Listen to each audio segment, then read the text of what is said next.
والصلاة والسلام على سيد الأنبياء والمرسلين أما بعد فأعوذ بالله من الشيطان الرجيم بسم الله الرحمن الرحيم قال الله تبارك وتعالى في كلامه المجيد وإن كنتم في ريب مما كنتم صادقين فإن لم تفعلوا ولن تفعلوا فاتقوا النار التي وقودها الناس والحجارة أعدت للكافرين ببركته إن الله وملائكته يصلون على النبي يا أيها الذين آمنوا صلوا عليه وسلموا تسليما اللهم صل على سيدنا ونبينا وشفيعنا مولانا محمد وبارك وسلم وصل علیہ. محبت ذوق اور شوق کے ساتھ امام الانبیاء صلی اللہ تعالیٰ علیہ وسلم کی ذات مقدسہ پر درود و سلام کا نذرانہ اس انداز سے پیش کیجیے. حدیث پاک ہے ترمذی شریف کی. حضور کے صحابی فرماتے ہیں کہ حضور صلی اللہ علیہ وسلم ایک بار تشریف لائے صحابہ کی محفل میں کہ آپ کے چہرے پر بشاشت چھائی ہوئی تھی, خوشی کے آثار چھائے ہوئے تھے.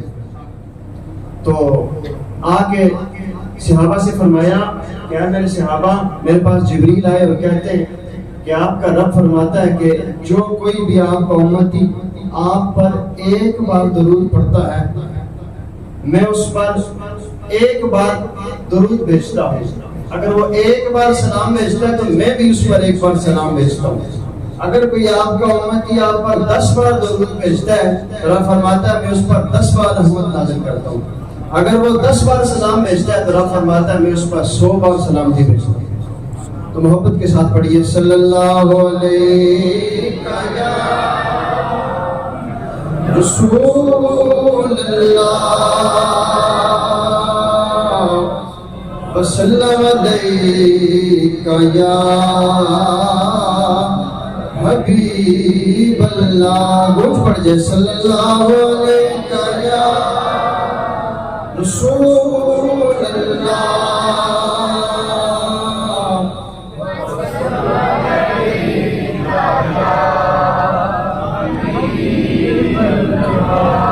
میرے کملی والے کی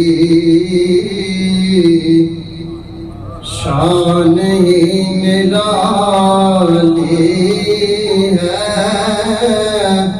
میرے کملی والے کی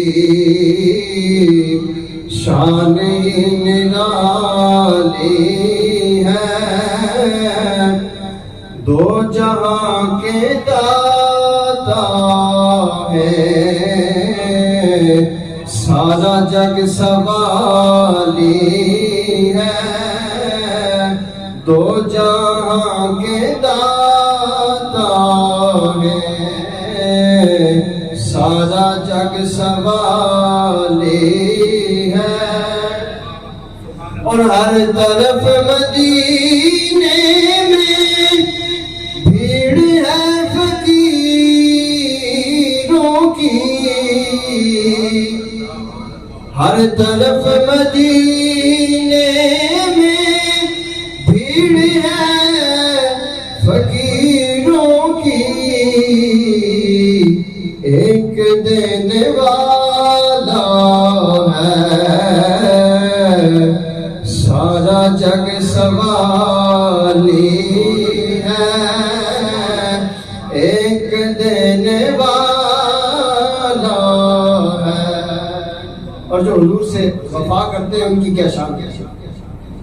وہ بلال حبشی ہو یا ایسے کرنی ہو. وہ بلال حبشی ہو یا ایسے کرنی ہو. ارے ان پہ مرنے والوں کی ہر ادا نرالی ہے. ان پہ مرنے والوں کی ہر ادا نرالی ہے. اور خلد جس کو کہتے ہیں وہ میری دیکھی بادی ہے۔ جنت میں فرشتے ہر وقت موجود ہیں، لیکن کائنات کی ایک ایسی بارگاہ بھی ہے کہ جہاں ہر وقت فرشتے موجود ہیں۔ 70,000 صبح سے 70 شام کو آتے ہیں، لیکن کوئی سیکنڈ، کوئی پہلا، کوئی سیکنڈ کا کروڑوں میں ایسا خالی نہیں ہوتا کہ جس گھڑی مصطفیٰ کی بارگاہ میں رب کی نورانی مخلوق درود میں پیش کرتی ہے۔ فرماتے ہیں کہ خلد جس کو کہتے ہیں وہ میری دیکھی بھالی ہے، سبز سبز گنبد ہے اور سنہری جالی ہے، سبز سبز گنبد ہے اور سنہری جالی ہے، میرے کملی والے کی شان ہی نرالی ہے۔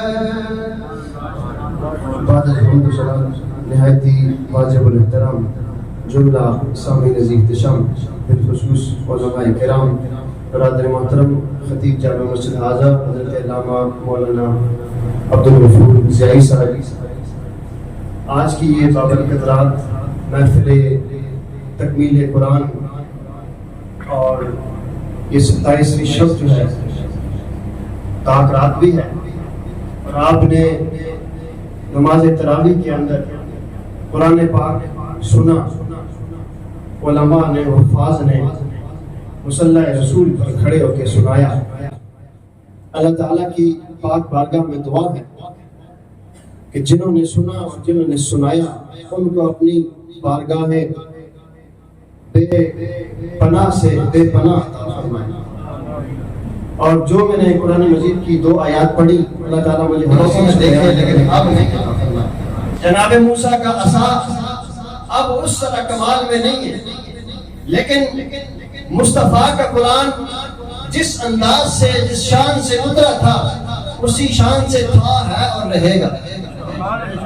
اور رب کی عظمت کی شان کی سب سے بڑی دلیل جو ہے وہ امام الانبیاء کی ذات ہے، اور امام الانبیاء کی عظمت کی سب سے بڑی دلیل قرآن ہے۔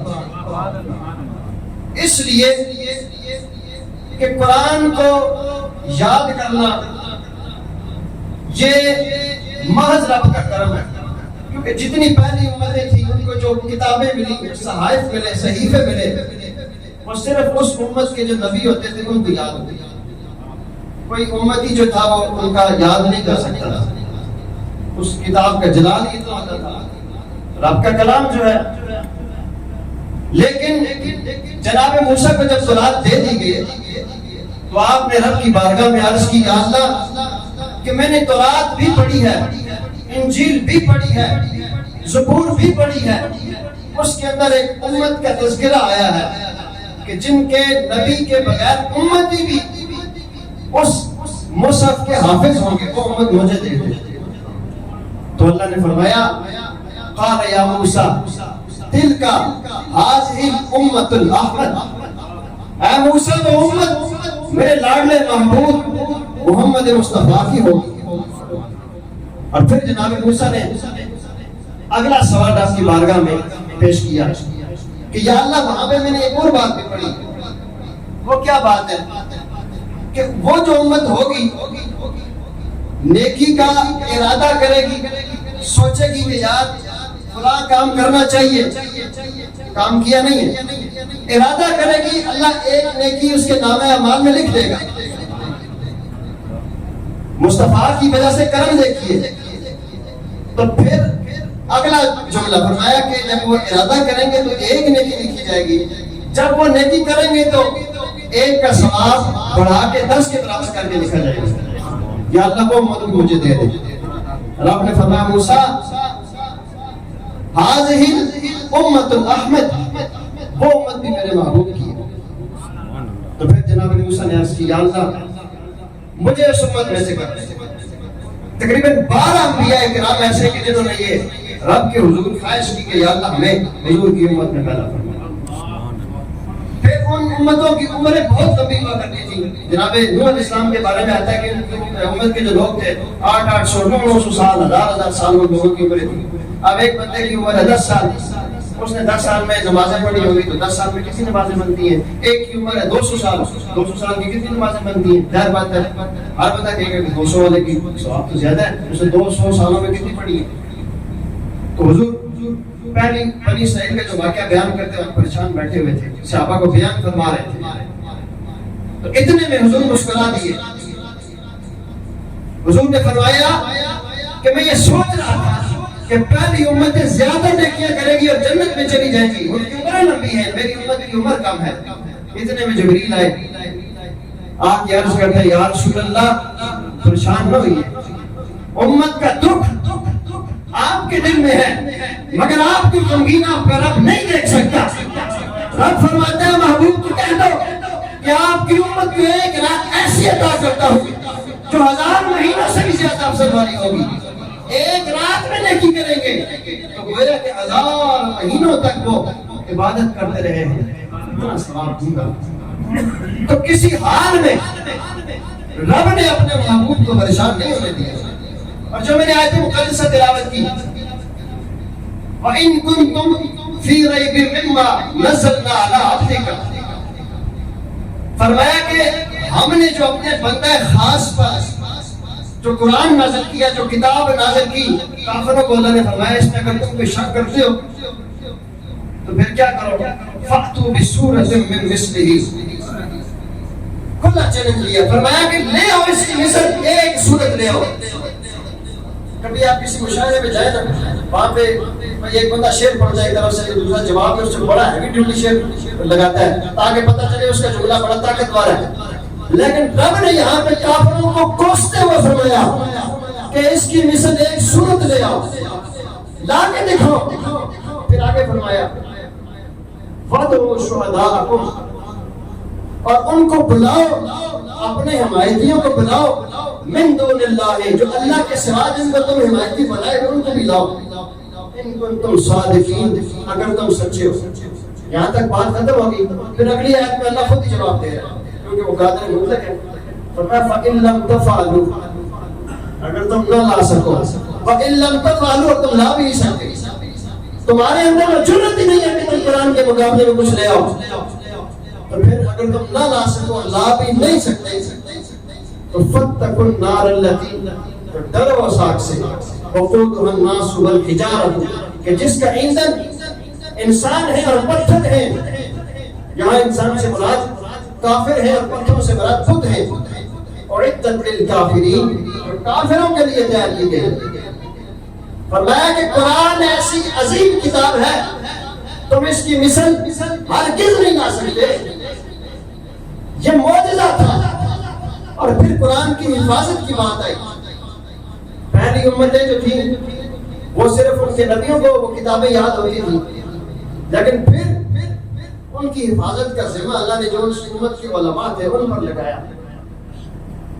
تو وہ علماء جو تھے وہ دکھ جاتے، وہ دنیا کے طاقتور لوگ ان کو خرید لیتے تھے، پھر کہتے تھے یار اس کی جگہ یہ لکھو، وہ لکھتے تھے۔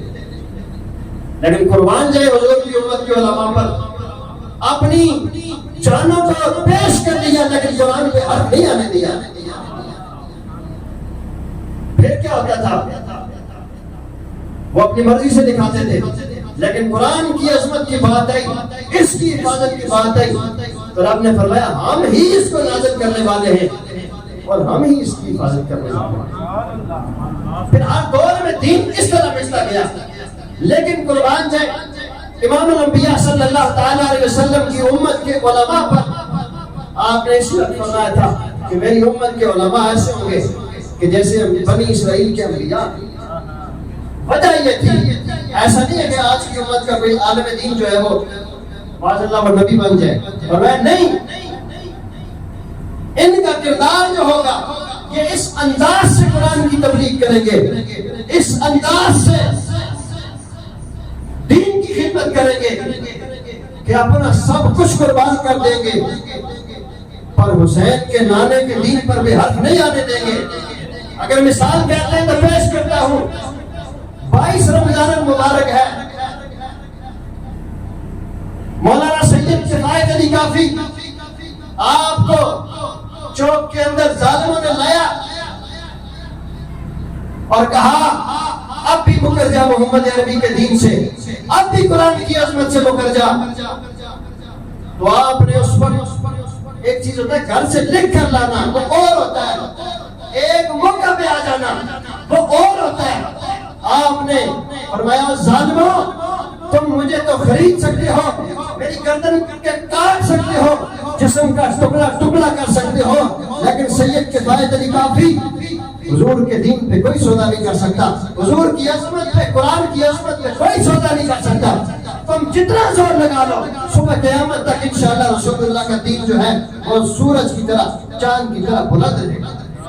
تو آپ نے اس وقت کلام لکھا. آپ فرماتے ہیں کہ کوئی گل باقی رہے گا نہ چمن رہ جائے گا, کوئی گل باقی رہے گا نہ چمن رہ جائے گا, پر رسول اللہ کا دین حسن رہ جائے گا. اے دنیا والا تم جتنا ظلم کر لو, گردنوں کو کاٹ لو, خرید لو, مال بھی قربان ہے, اولاد بھی رسول اللہ پہ قربان ہے, لیکن دین کا سودا نہیں کریں گے.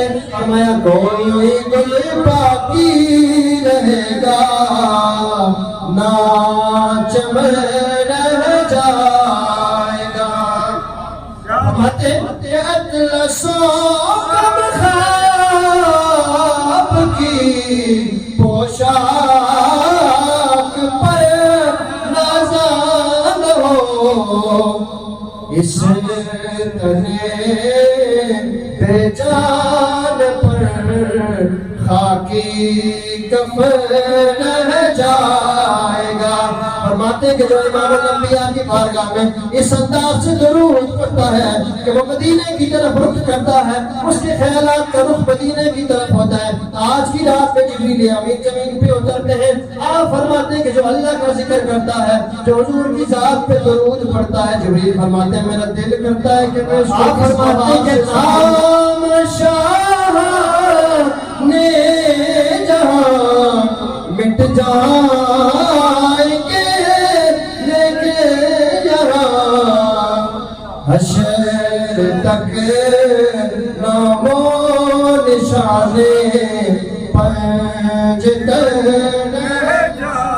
جو پڑے گا صاحب لولاک پر درود, جو پڑے گا صاحب لولاک پر درود, آگ سے محفوظ اس کا تن پکڑ جائے گا. حضور کی ذات سے محبت کر کے تو دیکھیں نا. پھر یہی وہ عظمت قرآن ہے کہ جس کے لیے امت نے عظیم قربانیاں دی. اور اس کتاب مفسرین نے لکھا کہ ایک شخص گزرا ہے صدیق اکبر کے دور میں, مسلمہ کذاب, اس نے نبوت کا دعویٰ کیا, کہتا ہے کہ میں بھی نبی ہوں. لیکن ہوا کیا, اسی کا جو چیلا چمچا تھا اس نے کہا تم کہتے ہو نبی ہوں, ہر نبی کو ایک کتاب ملی, یہ بتاؤ کہ تم بھی کوئی کتاب شتاب لاؤ تاکہ تجھے مانے تو سچا ہے. اس نے کہا ٹھیک ہے صبح آ جائے گی, کوئی سورت لے آؤ. قرآن کی ایک سورت ہے سورۃ القاریہ, القاریہ مل قاریہ وما ادراک مل, یہ قیامت کو بیان کرتی ہے کہ قیامت کیا ہے. اس کو صبح آیا تھا, وہ بیٹھا کہتا ہے کہ الفیل مل فیل وما ادراک مل فیل. اب قیامت کو قرآن بیان کرتا ہے القاریہ مل قاریہ, کہ قیامت ایسی وہ دردناک ہے پھر آگے فرمایا کہ مل کارے، قیامت کیا ہے؟ پھر آگے اللہ فرماتا ہے کہ وما ادراک مل کارے، تم اس کے ادراک نہیں کر سکتے قیامت کیا ہے۔ حضور نے فرمایا قرآن جو ہو چکا وہ بھی بتاتا ہے، جو ہونے والا ہے وہ بھی بتاتا ہے، جو ہوگا وہ بھی بتاتا ہے۔ جب اس نے 3 جملے پڑھے الفیل ملفیل وما ادراک ملفیل، لوگوں نے کہا فیل کا مطلب ہاتھی، انہوں نے کہا ہاتھی کس نے نہیں دیکھا، اس کی 4 ٹانگیں ہیں، یہ کان ہے، یہ دانت ہے، یہ سونگ ہے اس کی، اس کا بس کر۔ قرآن کی مثل کوئی نہیں لا سکا، اس لیے کہ قرآن پہ جن لوگوں نے پہرا دیا وہ بھی عظیم ہوئے، اور جنہوں نے یاد کیا، جن کے دلوں میں یہ قرآن ہے وہ بھی عظیم لوگ ہیں۔ حافظ قرآن کو اللہ نے یہ مرتبہ دیا۔ آج یہ ہوتا ہے نا کہ ہمارا بیٹا کسی اچھے بیٹھنے میں ہو تو ہم کہتے ہیں یار بڑی واہ واہ ہے، لیکن یہ واہ واہ حافظ قرآن کے والدین کو اس وقت پتہ چلے گی جب رب فرمائے گا اے میرے محبوب کی امتی قرآن پڑھتا جا اور جنت کے زینے، جنت کی سیڑھیاں چڑھتا جا، وہ نور کی سیڑھیاں، وہ حافظ الحمد سے شروع کرے گا اور وہ ناس تک پڑھتے پڑھتے کس مقام تک پہنچ جائے گا۔ لیکن یہاں پہ اگر بچہ پڑھ لے تو اس کے والد کو کچھ نہیں ملتا میرے خیال سے، لیکن جب مصطفیٰ کا دین نوازتا ہے، فرمایا صرف بچے کو نہیں اس کے والدین کو اللہ ایسا تاج بنائے گا، فرمایا ذوہ کذوق الشمس، جب قیامت کے دن حافظ قرآن کے والدین آئیں گے اللہ ان کو ایسا تاج بنائے گا نور کا کہ جیسے سورج چمک رہا ہے، اتنا پیارا تاج بنائے گا۔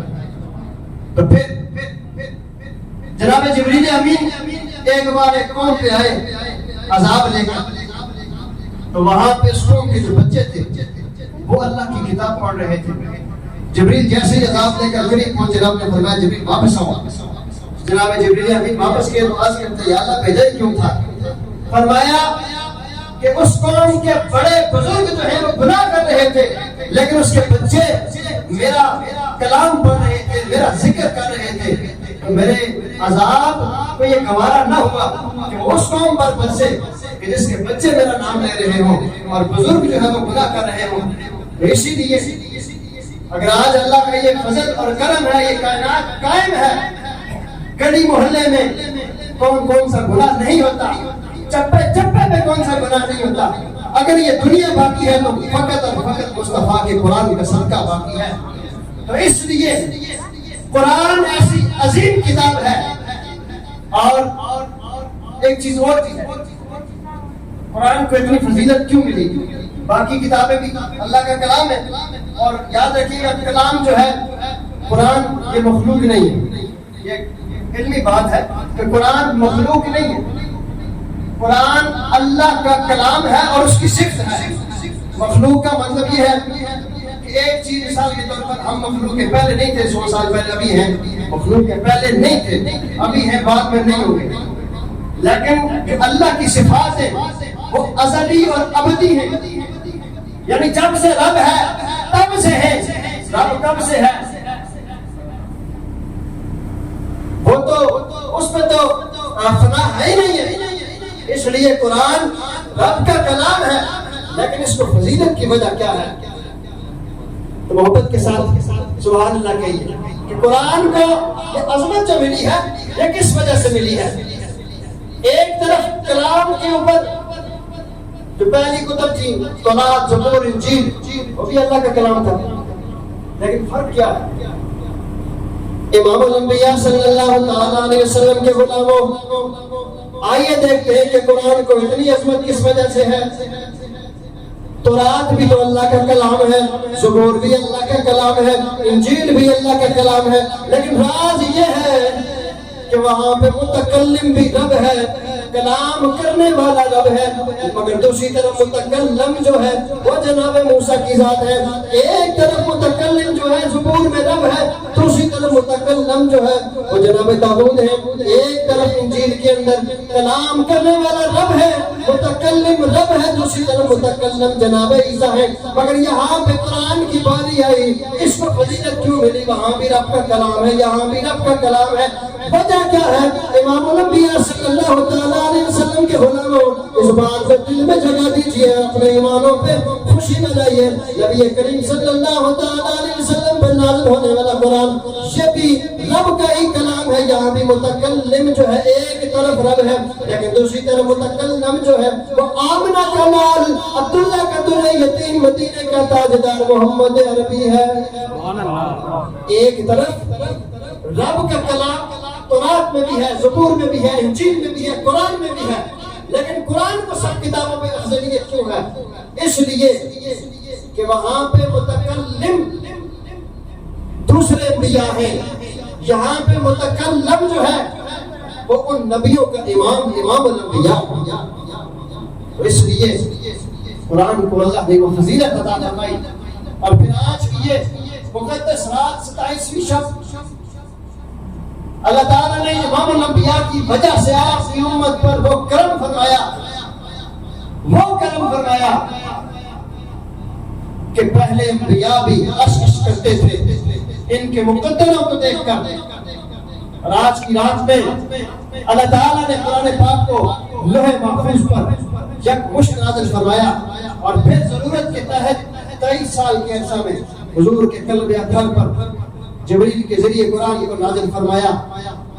اور آج کی یہ برکت والی رات علماء نے لکھا کہ 5 جو داغ رہتے ہیں آخری ان میں کوئی ایک لیلۃ القدر ہو سکتی ہے، لیکن اب حنفیوں کے امام اعظم ابو حنیفہ کا یہ قول ہے، آپ نے فرمایا کہ جو 27ویں شب ہے وہی لیلۃ القدر ہے۔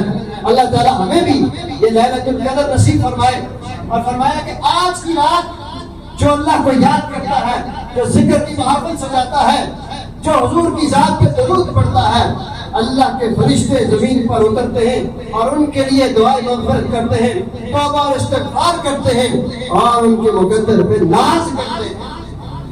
فرشتوں کی جماعتیں، فرشتوں کی فوجیں جو ہے زمین پر گشت کرتی ہیں۔ لیکن قربان جائیں امام الانبیاء صلی اللہ تعالیٰ علیہ وسلم کے غلاموں، پھر آج کی رات میں ایسے لوگ جو مساجد کے اندر اعتکاف کیے ہوئے ہیں، اپنے آپ کو اپنے گھروں سے، دنیا سے کٹ آؤٹ کر کے رب کے گھروں میں بیٹھے ہوئے ہیں۔ امام الانبیاء صلی اللہ تعالیٰ علیہ وسلم کے غلاموں، میرے کریم آقا نے فرمایا کہ جو ایک دن اللہ کی رضا کے لیے مسجد میں اعتکاف کرے، اللہ اس کے اور جہنم کے درمیان 3 خندقوں کا فاصلہ فرماتا ہے۔ اور ایک خندق کا فاصلہ کتنا ہے کہ مطلب مشرق سے لے کر مغرب تک ایک خندق کا فاصلہ ہے، اللہ 3 خندقیں اس کو جہنم سے دور کر دیتا ہے۔ تو پھر ہم کیوں نہ ایسا کریں کہ حضور کی اس عظیم سنت پر بھی عمل کریں، اور کہ مسجد کو اس قدر اللہ تعالیٰ نے فضیلت بخشی، فرمایا کہ جو مساجد کے اندر آپ سانس لیتے ہیں، اللہ آپ کے سانس لینے کو بھی ضائع نہیں کرتا، اس کے بدلے بھی اللہ آپ کو نیکی عطا کرتا ہے، اس کے بدلے بھی اللہ تعالیٰ آپ کے اوپر احسان فرماتا ہے۔ تو خوش نصیب ہے وہ لوگ جو پوری دنیا میں مسلمان جو مساجد میں اعتکاف بیٹھے ہیں، اللہ تعالیٰ ان کا بھی اعتکاف جو ہے وہ اپنے دربار میں قبول فرمائے، اور جن حفاظ کرام نے پوری دنیا کے اندر مساجد میں قرآن سنایا، اللہ ان کا قرآن قبول کرے اور پوری امت مسلمہ پر رحم و کرم فرمائے۔ اور آپ کی مسجد کے اندر جن حفاظ کرام نے سنایا، اللہ تعالیٰ ان کے اوپر بھی اپنا خصوصی فضل و کرم فرمائے۔ اور آج کے دن اس حال میں مسجد سے اٹھ کے جائیں کہ آپ کا دل اس انداز سے صاف ہو، کیونکہ رمضان المبارک وہ عظیم مہینہ ہے کہ اللہ تعالیٰ نے اپنے محبوب کو یہ عظیم مہینہ عطا فرمایا، آپ کے محبوب کی امت کو یہ عظیم مہینہ عطا فرمایا کہ کل قیامت کا میدان ہو اور جوک در جوک میرے محبوب کی امت جو ہے وہ جنت میں جا رہی ہو۔ لیکن امت ابھی میں نے جو آیت پڑھی اس کے آخر میں یہ بتانا اعدت للکافرین، یہ جہنم جو ہے وہ کس کے لیے بنائی ہے؟ کافروں کے لیے۔ لیکن مسلمان جائے تو پھر اس کی مرضی ہے، اس کو فری ہینڈ دیا ہے، وہ پھر خود کود کے جائے تو اس کی مرضی ہے، لیکن فرمایا میں نے اپنے محبوب کے غلاموں کے لیے جہنم کو نہیں جنت کو بنایا۔ یہ اللہ کا خاص کرم ہے، لیکن افسوس یہ ہے کہ ہمیں اس چیز کو سمجھتے ہوئے بھی عمل نہیں کرتے۔ امام الانبیاء صلی اللہ علیہ وسلم نے جب آپ نے آخری حج فرمایا تو اس وقت کعبہ کا غلاف، کعبہ کا گولا پکڑ کے آپ نے صحابہ سے مخاطب کر کے فرمایا میرے صحابہ میں تمہیں قیامت کی نشانیاں نہ بیان کروں۔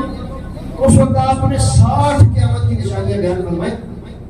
جو میرے خیال سے تقریباً آج اگر آپ سامنے لا کے دیکھیں تو ساری مثالیں آپ کو نظر آئیں. سب سے پہلے آپ نے فرمایا میری امت نمازوں کو ضائع کرتے ہیں. آج ہر طرف یہ ہے کہ نہیں؟ دوسرا آپ نے فرمایا کہ میری امت خیانت دار ہو جائے گی، ہے کہ نہیں؟ آپ نے فرمایا کہ اچھے مال کے پیسے لے کے ناقص مال دے گی، بددیانتی کرے گی، ہے کہ نہیں؟ آپ نے فرمایا کہ ہر طرف گھروں کی کثرت ہو جائے گی. چپے میں سوسائٹی ہے کہ نہیں ہے؟ مسلمان کا یہ کام نہیں تھا، اس کا کام تھا دنیا میں رہتے ہوئے آخرت کو خوبصورت بنانا. پھر آپ نے فرمایا حکمرانوں کی کثرت ہو جائے گی، ہے کہ نہیں ہے؟ گلی والے کے کونسلر سے لے کر صدر وزیر اعظم تک کتنے ہوتے ہیں؟ 500 کی لسٹ آپ کو ملے گی. فرمایا ہر طرف زنا عام ہو جائے گا، ہے کہ نہیں ہے؟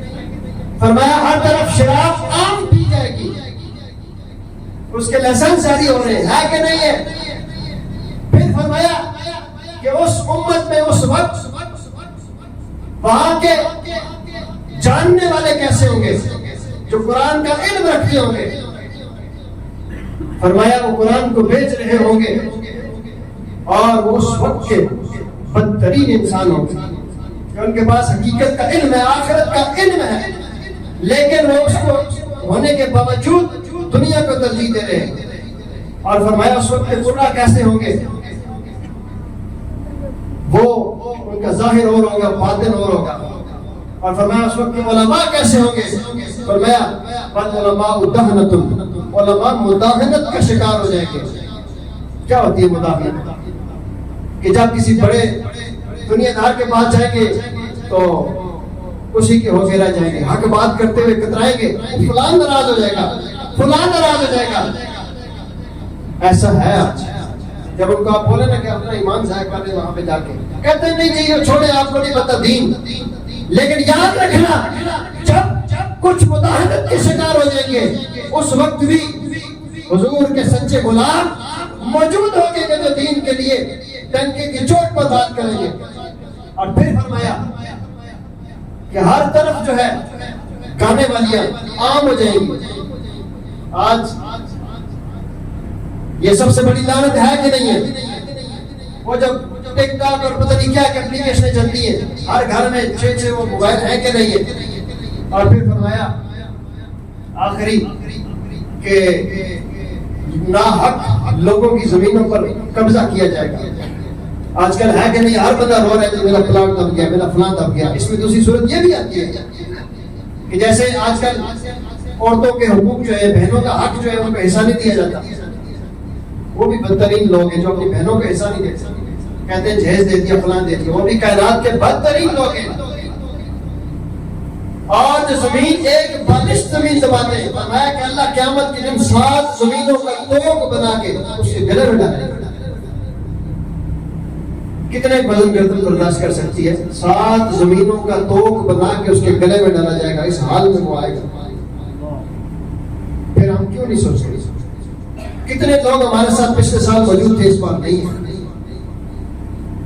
اور پھر فرمایا کہ رشتہ کاٹنے والے، توڑنے والے ہر طرف یہ ہے کہ نہیں ہے. طلاقیں عام ہو جائیں گی، عام ہے کہ نہیں ہے؟ چھوٹی چھوٹی بات میں گھروں میں، معاشرے میں لوگ طلاقیں دیتے پھر رہے. قیامت کی نشانیاں پوری ہیں. لیکن وہ کہا تھا نا ڈاکٹر اقبال نے کہ اگرچہ بت ہیں جمع کیا سینوں میں، مجھے ہے حکم اذان لا الہ الا اللہ.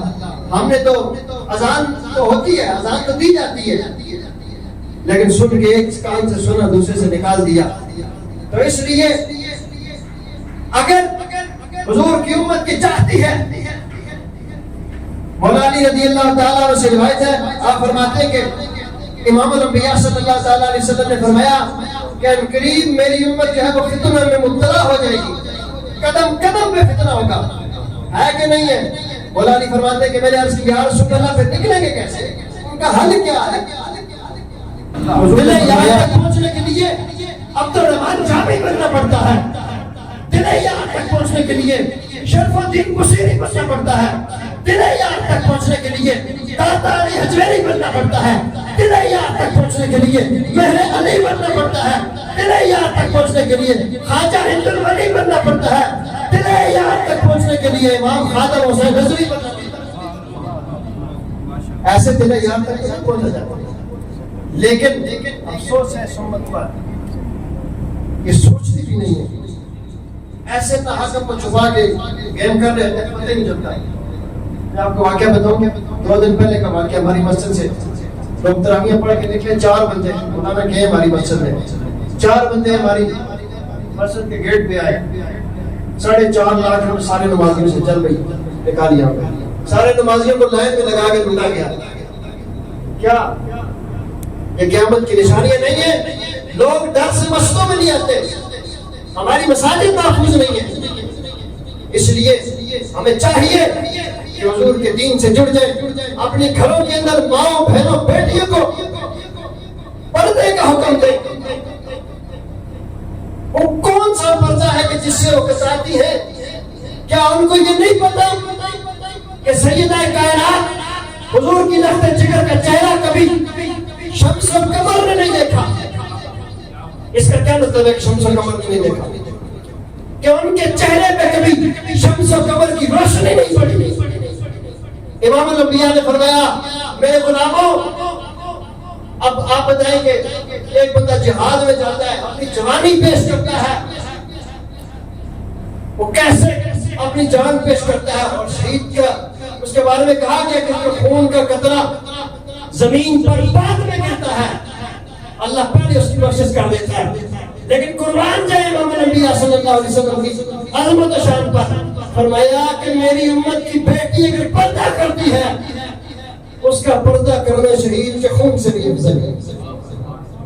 اب آپ نے اپنی بیٹیوں کو بتایا ہوگا، اگر ہم بتائیں گے تو ہوگا نا. پھر حضور کی شہزادی، حضور کی لخت جگر سیدہ فاطمہ الزہرا سلام اللہ تعالی علیہا کل قیامت کو اگر ہماری بہنوں بیٹیوں سے یہ سوال کر دیں کہ کیا اس کپڑے کا بھی اتنا وزن تھا کہ سر پہ رکھتے ہوئے کتراتی، پھر کیا منہ دکھائیں گے ان کو ہم؟ پھر کس منہ سے وہ جنت میں جائیں گے؟ پھر آج کا دور قرب قیامت کا دور ہے. حضور کے صحابہ کے اوپر زبانیں دراز کی جا رہی ہیں. جن لوگوں نے قرآن ہم تک پہنچایا، رسالے عظیم کیا، ان کے اوپر زبانیں دراز کی جا رہی ہے. پاکان امت محفوظ نہیں ہے. پھر آج کا دور قرب قیامت کا دور ہے. حضور کے صحابہ کے اوپر زبانیں دراز کی جا رہی ہیں. جن لوگوں نے قرآن ہم تک پہنچایا، رسالے عظیم کیا، ان کے اوپر زبانیں دراز کی جا رہی ہے.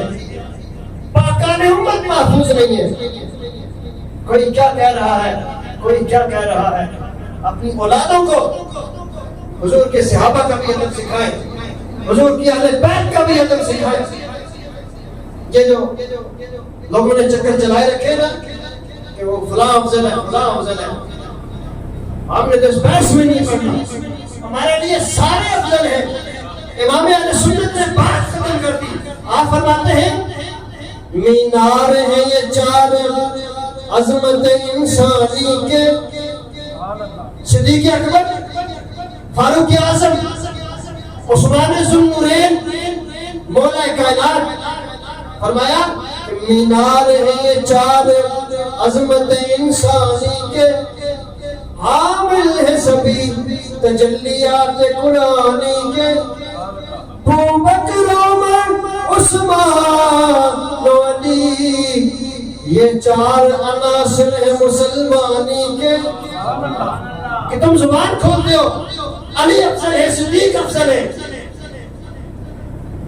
ارے تم وہاں تک پہنچ کیسے سکتے ہو؟ کائنات کے اندر دیکھا جائے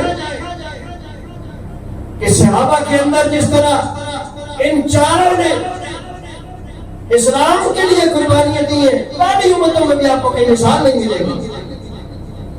ان کا قرضہ اب اسلام پر باقی ہے. اور مولا علی کی بات ہے، ہم کہتے ہیں کہ مولا علی سے محبت ہے، بڑے نعرے مارتے ہیں، لیکن یہ نہیں پتہ علی قرآن سے کتنی محبت کرتے ہیں. علی گھوڑے کی ایک رکاب پہ پاؤں رکھتے تھے تو دوسری کو رکھنے سے پہلے سارا قرآن پڑھ لیتے. علی کی یہ محبت تو آپ کو نہیں سکھا سکتے.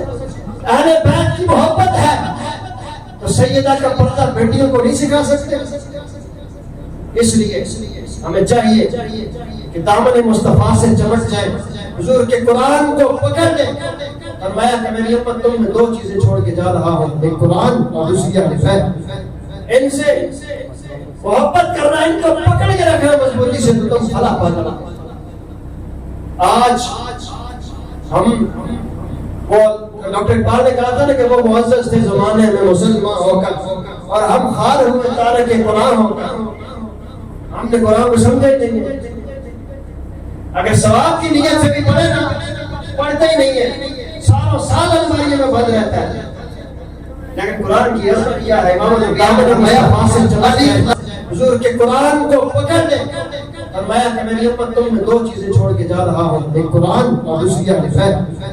ان سے محبت کرنا، ان کو پکڑ کے رکھنا مضبوطی سے، تو تم فلاح پا جانا۔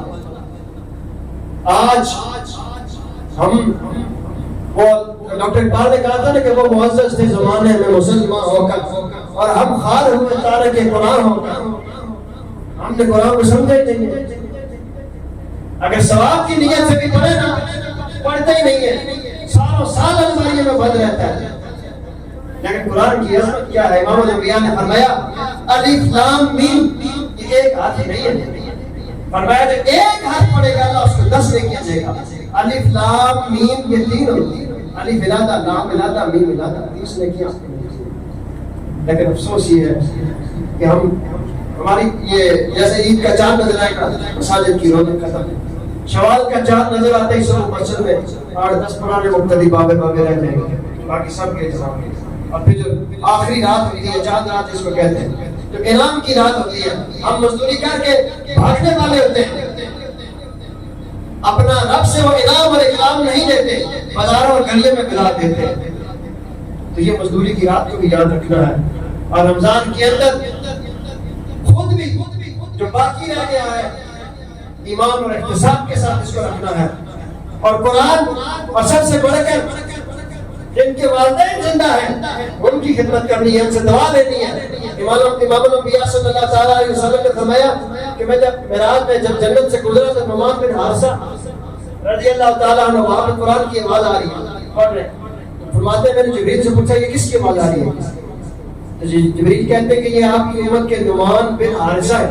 حضور نے کیا فرمایا؟ حضور فرماتے ہیں ہاں، والدین کی خدمت کرنے کی یہی جزا ہوتی ہے، کہ جب والدین کی خدمت کرتا ہے پھر وہ جنت میں بھی قرآن پڑھتا ہے۔ تو اس لیے ہر مقدس رشتے کا احترام ہوگا، یہ تب ہی ہوگا کہ جب دین ہمارے دلوں میں ہوگا، قرآن کی محبت ہوگی، حضور کی محبت ہوگی۔ اگر حضور کی محبت نہیں ہوگی نا، قرآن کہتا ہے کہ قل ان کنتم تحبون اللہ فاتبعونی یحببکم اللہ، اگر تم اللہ کے محبوب بننا چاہتے ہو تو محبوب فرماؤ اپنے امتیوں سے، تو میری اتباع کرو۔ جب اتباع کرو گے تو کیا ہوگا؟ یحببکم اللہ، تو اللہ تمہیں اپنا محبوب بنا دے گا۔ تو اللہ کا محبوب بننے کے لیے یہ ضروری ہے کہ حضور سے محبت، اور حضور سے محبت کے لیے ضروری ہے کہ کثرت سے حضور کا ذکر کیا جائے، آپ پر درود و سلام پڑھا جائے۔ اللہ تعالیٰ کی پاک بارگاہ میں دعا ہے کہ جو کچھ کہا گیا سنا گیا خالق کریم ہم سب کو عمل کرنے کی توفیق عطا فرمائے، اور آج کی رات کے صدقے سے اللہ تعالیٰ عالم اسلام پر خصوصی فضل و کرم فرمائے۔ اللہ توفیق